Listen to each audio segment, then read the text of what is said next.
Hey, this is Sandy. Welcome to our wee Tennessee homestead. So, I'm doing this video tonight. Well, it's morning. It's 1:40 in the morning. In response to the recent attacks on our nation's power grid.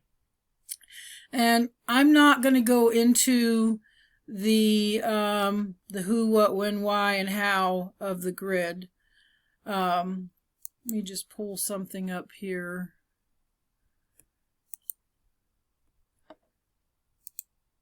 Okay.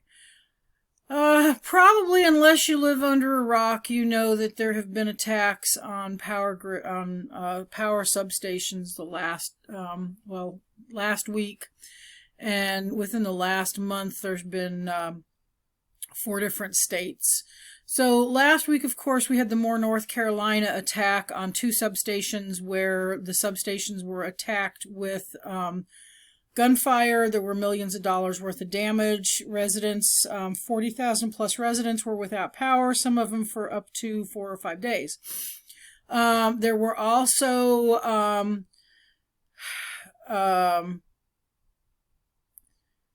attacks in Oregon and Washington in October and November. I believe a total of 8 attacks at 6 different substations. So the FBI had been aware that there was a potential for attacks on our nation's infrastructure, critical infrastructure, and we are seeing that happen. You know, folks, we just have to,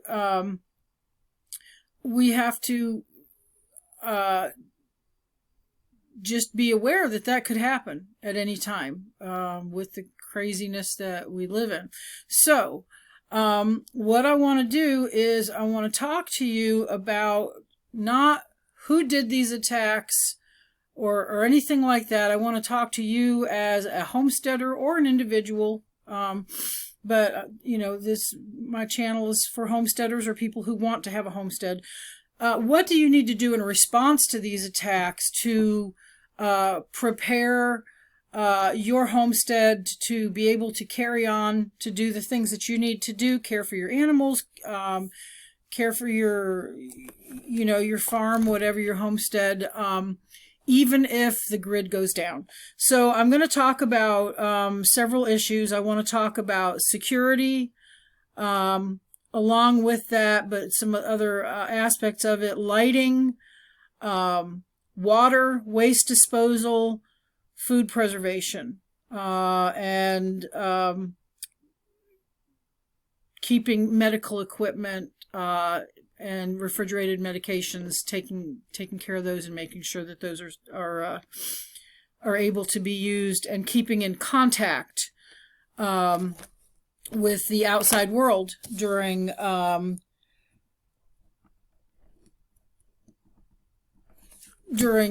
grid down situation. Fortunately for the people in North Carolina, the grid was only down 4 or 5 days, which is a long time when you're experiencing that. The potential for a longer grid down situation is always possible. So when we talk about security, now I'm not talking about the things that you might wear on your hip or the things that you might carry out in the woods or whatever. I want to talk about security for your doors and windows, security as far as lighting, things that you can do to protect yourself while you're in your home and to make yourself less of a target.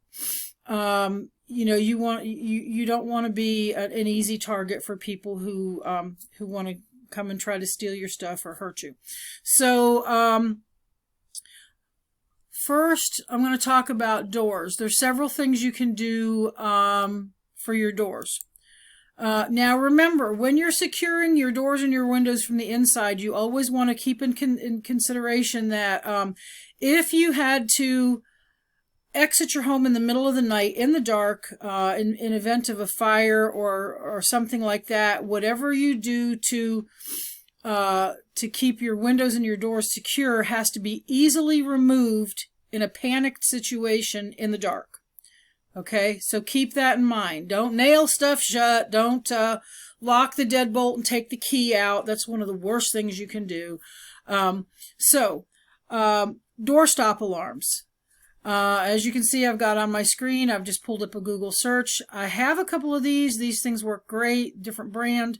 What you do is you slide them up to your door, your outside doors. So if somebody opens the door in the middle of the night, it's going to depress these little things here, and it's going to send off, it's going to sound 120 decibel siren. It's really loud.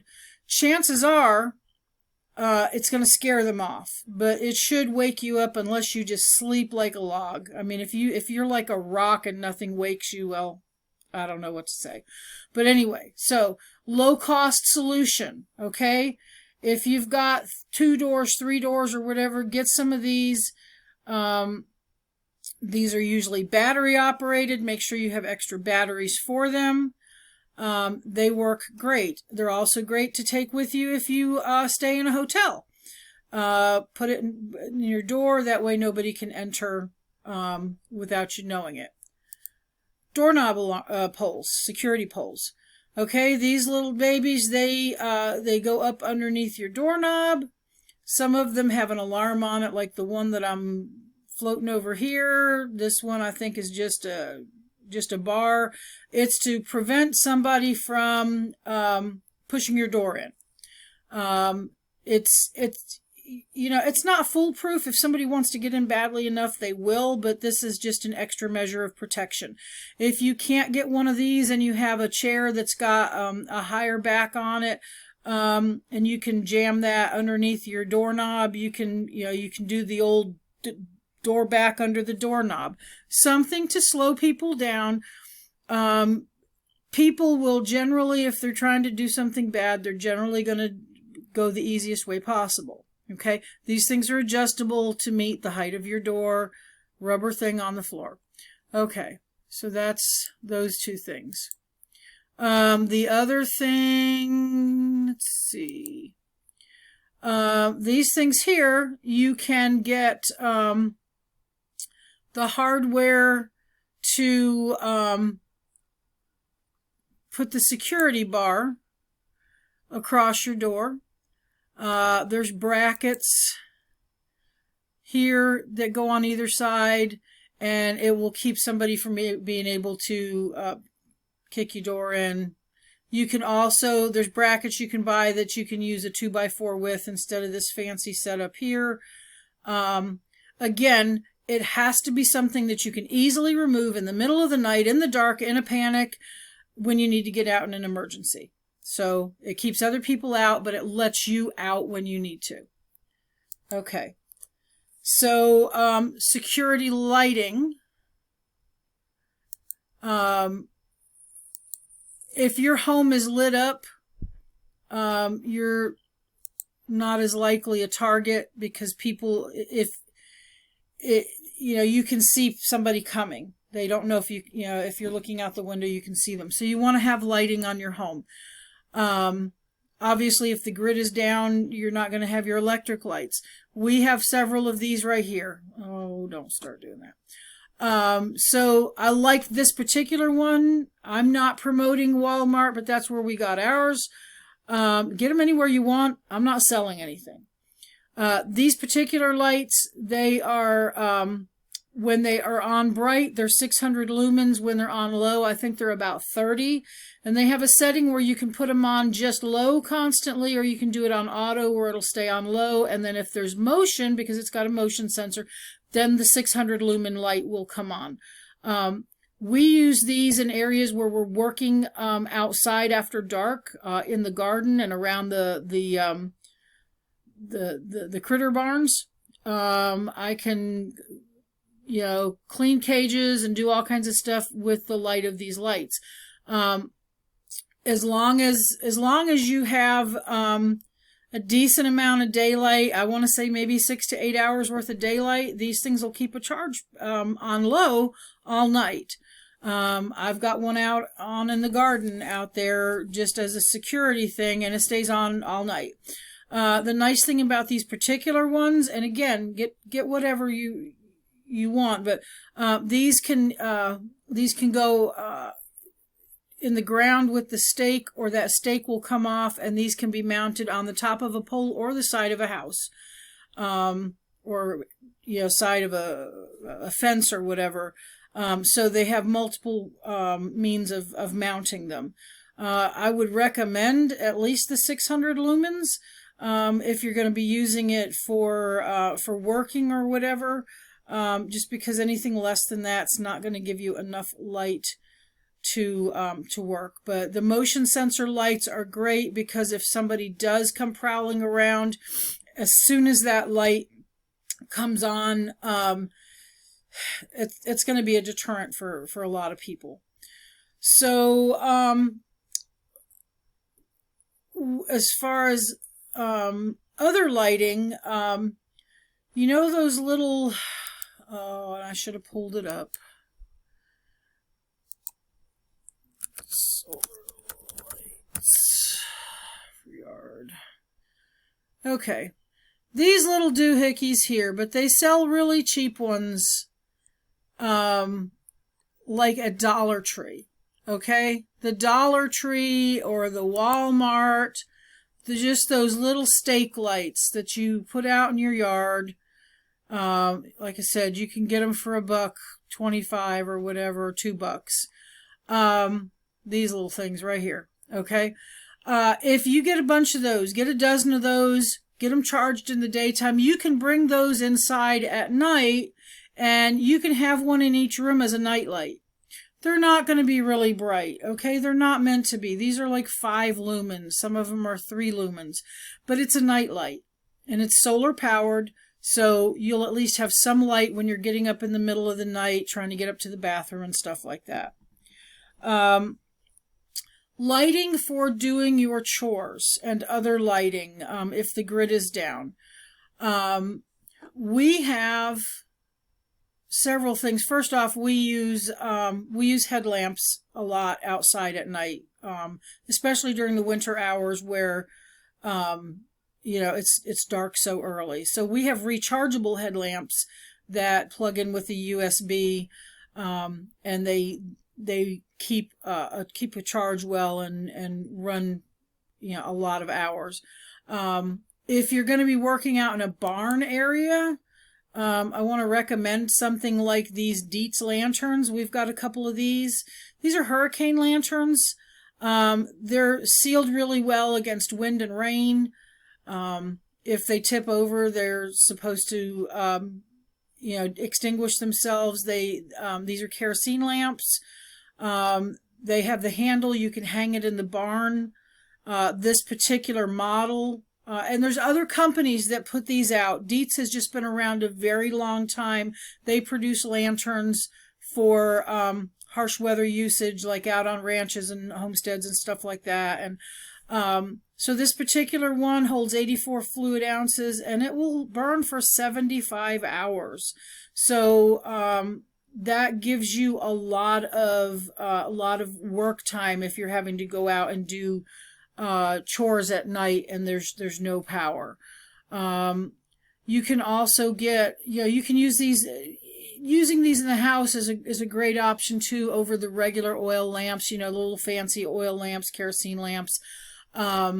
Just because they're sealed. If you've got kids or pets that move around, jump on things, I really recommend these versus, just the fancy kerosene lamps. And we've got those too, and we've got Aladdin lamps and stuff, but these are great. But you want to have things like this on hand so that if the grid goes down, that you have a way to continue working your homestead and continue having security. You might have to go out, you hear noises, you hear your animals upset about something.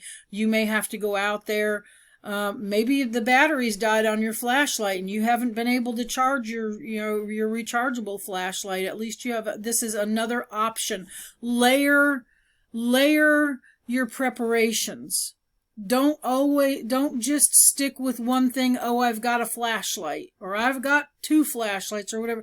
Layer your preps so that you have multiple options, because you don't know how long an extended power outage might last if there's a real serious attack on the grid. Okay, so that is, I talked about headlamps, Dietz lamps, kerosene oil lamps, solar lights. So that's our lighting Let's close that. Let's close that. Water. If you have a homestead and you live in a state or county that allows you to harvest rainwater, I'm going to highly recommend that you at least get a rain barrel, if not more than one. We have one rain barrel. We're working on setting up more. It's just, you do what you can do with the finances that you have. Okay, we're budget homesteaders. We're paycheck to paycheck at this point, so that's what we've been able to do. But if the grid is down, even if you are on a well, unless you have a generator or a well bucket or a deep well hand pump, you're going to need you're still going to need water even if your well pump doesn't run for you. So rain barrel water is great. You can use it for cleaning stuff. You can use it for flushing commodes. You can purify it either through filtering or through chemical purification. You can use it for you and for your livestock. Keep in mind, a minimum of 1 gallon, preferably 2 gallons at least, of water per person and per animal per day. So if you've got, a family of 4 and you've got Fido and Meow Meow and like us, we got 12 rabbits and 14 chickens, and we need our homestead goes through a lot of water per day, even if we're not washing clothes and not counting flushing toilets and washing dishes and stuff. So, and you require a certain amount of water, period. So you've got to make sure that you have a way of providing water for your homestead, even if your well pump or the municipal water is down. So rain barrels, yes, but I want to go back to... This is one of the brands that's out there. A Water Bob, I think, was the original. This is the Aquapod kit. What this is, it's a big water bladder that you put in your tub. So as soon as there's an emergency, while there's a possibility of still getting water, now obviously if the electric's down, they won't be pumping any, but if you have a water tower near you that still has some pressure just from the elevation, you may still be able to get some water. You put that in your tub, you fill it up. It's got a little pump that's included that you can pump water out of it. You've got 65 plus gallons of water.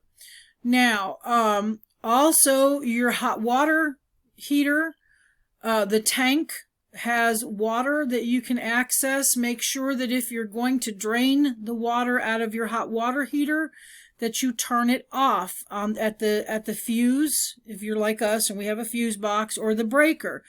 Because when the power comes on, if that's empty, you don't want it to burn up the heating elements.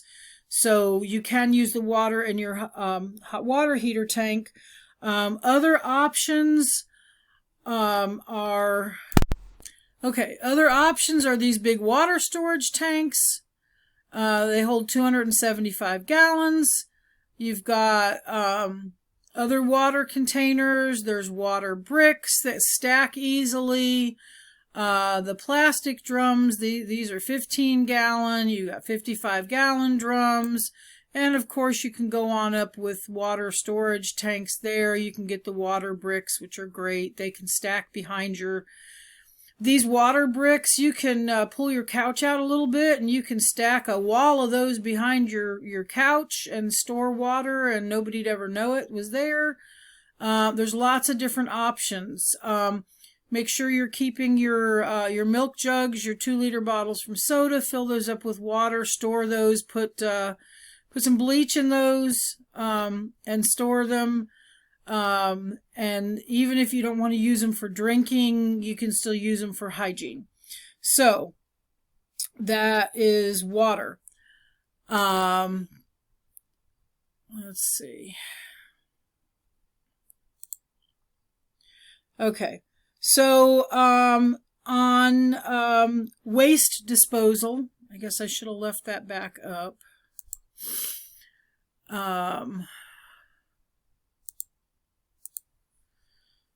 Let's see, give me just a second. Okay, for waste disposal, just think, if the grid is down, you may not have water to flush your toilet. So you're going to have to plan in advance to know what you're going to do. You can do something simple like this. This is just waste bags with a frame and a toilet seat. You fill it up, you close it up, and you put it aside until you can dispose of it. They've got portable camp toilets there. You can get these lids that snap onto a 5-gallon bucket. I do want to suggest that if you're going to use something like this, understand that your urine can be used on your garden. And it does not have to be treated like the solid waste. So if you separate your urine just like you would with a composting toilet, you want to separate liquids from solids. Do the same thing here. Guys, that's easy for you. Gals, you can do that. There's ways of doing that, and I can talk about that in another video. Even if you have to use a funnel, or I'm just going to get real with you because I've done this before camping and overseas on mission trips. Pee in a big cup and toss it. Okay, you can just dump it on the ground. It's okay. It's the solids that are the problem, that have the bacteria and stuff in it. So get something like that. For longer term, you can do something like a DIY composting toilet, where you get you some wood and you build a frame around your a bucket, and you have some sawdust or something, wood chips that you can put in it. There's all kinds of videos and tutorials on making your own composting toilet. If in a long-term grid down situation, you're going to want to, if you have a homestead, you can dig a hole to bury your waste, of course. But you've got to get that waste away from the house. So that is that. And I'm just giving you ideas. I'm not going in depth on any of this. So that was security, light, water, waste disposal. I want to talk to you about food. The food in your freezer. Make sure your freezer is always full. Even if it's not full of food, make sure that you're putting containers with water in there to freeze solid. That way, if the power does go out, the more mass that's frozen, the longer it's going to take for that to thaw. Also, I want to encourage you, get a container. It doesn't have to be big, a small container that you can put water in to freeze. Once it's frozen, you put a penny, a nickel, a quarter, or something on top of the ice in the container, put the lid on it, put it in your freezer. If the stuff in your freezer thaws and then refreezes, that coin will no longer be on top of the ice. It's going to be somewhere in the ice, probably at the bottom. And that will tell you that your stuff has thawed and refrozen. In a long-term grid down situation, where your freezer's just not going to hold stuff cold enough to save your food, I'm going to encourage you to have a way of preserving your food if you have to. Now, for me, I've got multiple pressure canners and water bath canners, and we cook on propane. And we can cook, I can throw a rocket stove together with some concrete blocks, and if I had to, I could can on that. So what I would do in a long-term scenario, if they said it's going to be 2 weeks or more, and I didn't have any way of taking it someplace else, on day one, I would grab as much food out of the freezer as I could that I knew I could can in a day or two. And then I would shut the freezer, and I would not open that again until all of that food was canned, or unless I knew that that the food inside the freezer was going, was starting to thaw. And then I would grab more out and I would can that. Keep enough jars on hand and keep enough stuff on hand where you can can your stuff. Having freezers are great. But if the power goes down for a long period of time, you don't want to be the person that loses all that. If it thaws, cook it, because that's going to extend its life. Feed people. Feed your neighbors. Don't let your food just go to waste where you've just got to toss it. At least use it. Feed your neighbors, feed your livestock, feed whoever, okay, rather than just throwing it away. If you are... If it's winter and you're using a wood stove, you could contrive some kind of a drying rack over your wood stove and potentially dehydrate some jerky that way. We're going to be moving our wood stove in as soon as my husband finishes getting it all resealed and all that kind of stuff. And I'm going to try to do some kind of a rack that I can hang over it, where I could actually have some trays hanging down over it and maybe make some jerky or do some dehydrating that way, just to check and see how it would work. So that's another option as well. And that's maybe thinking a little outside the box. But so the other thing I wanted to talk about is if you have medical equipment in a grid down situation. Let me go back to here. Okay.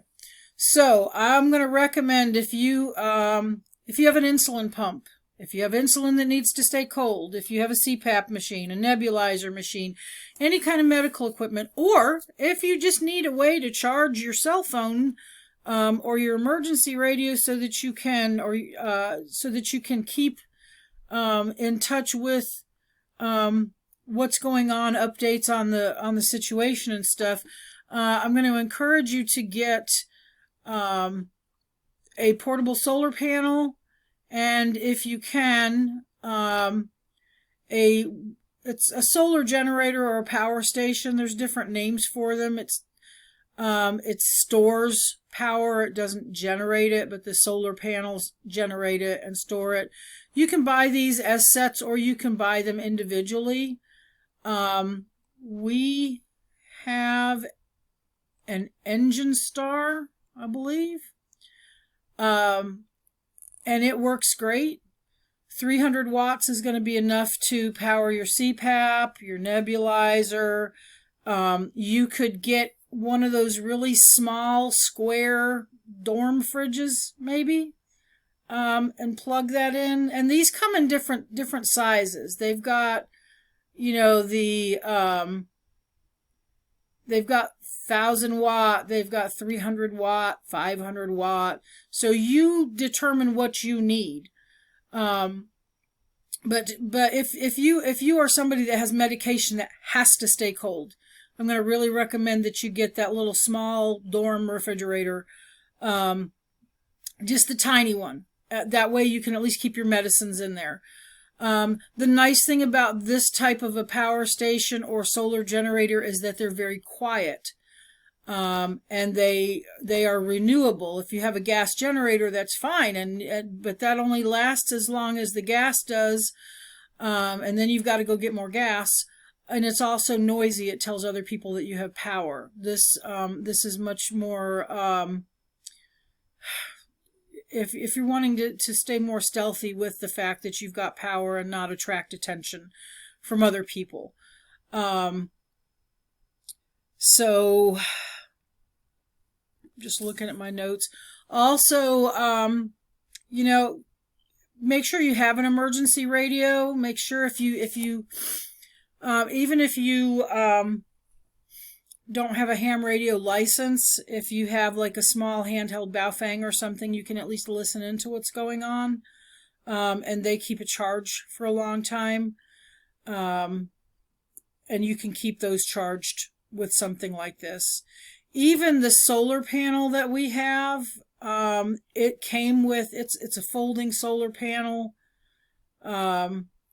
and it came with different adapters that could plug directly into the solar panel itself. So even if you can't afford the solar generator, if you can manage to get the solar panel, you can still charge some of your stuff, and each one will it'll show you like what adapters it has.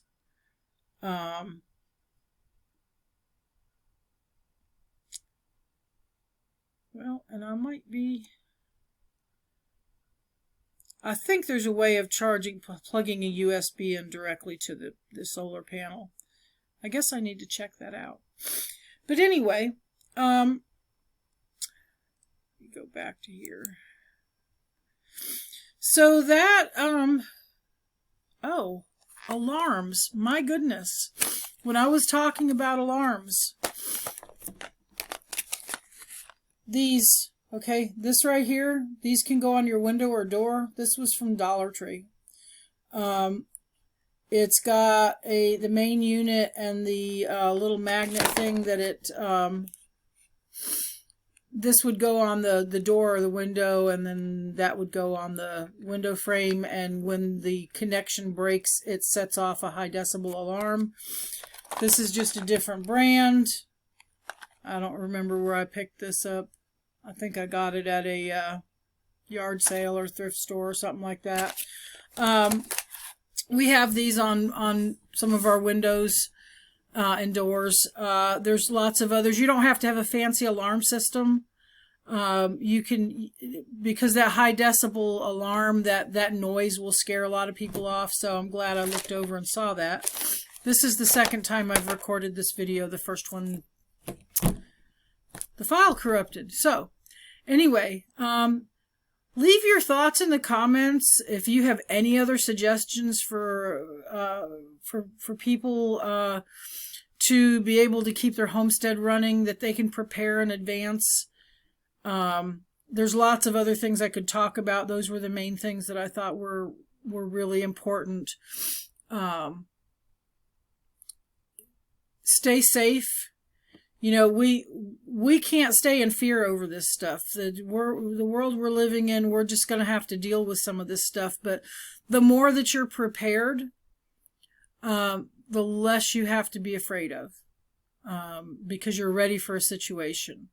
You're not the person that's standing in line for the last loaf of bread and gallon of milk. You're not the person that's having to drive 2 counties over for gas because the power's out in your county and you can't get any. You know, do what you can do. Some of you are like us. You can't do a whole lot. You don't have the money to do a whole lot. Some of you can. If you can, do. We've got some friends. They're way more prepared than we are because they were in a position to, and I'm glad for them. You know, they've done what they can. We're doing what we can. If everybody does what they can for their own family, then there'd be a lot less people that we have to worry about. Encourage your friends and your neighbors and stuff to be prepared. You know, we don't know what we're going to face. But when you're prepared, you don't have to be scared. So, anyway, think of something to thank the Lord for today. We've got a lot to be thankful for. I appreciate you if you'd hit the like button. Subscribe if you haven't already. We're 5 subscribers away from 100. So I'm looking forward to that. That's exciting. Thank you to all of you who have watched our videos, especially if you're still here 34 minutes in. But thanks so much. You stay safe and stay well. Have a great day. Bye-bye.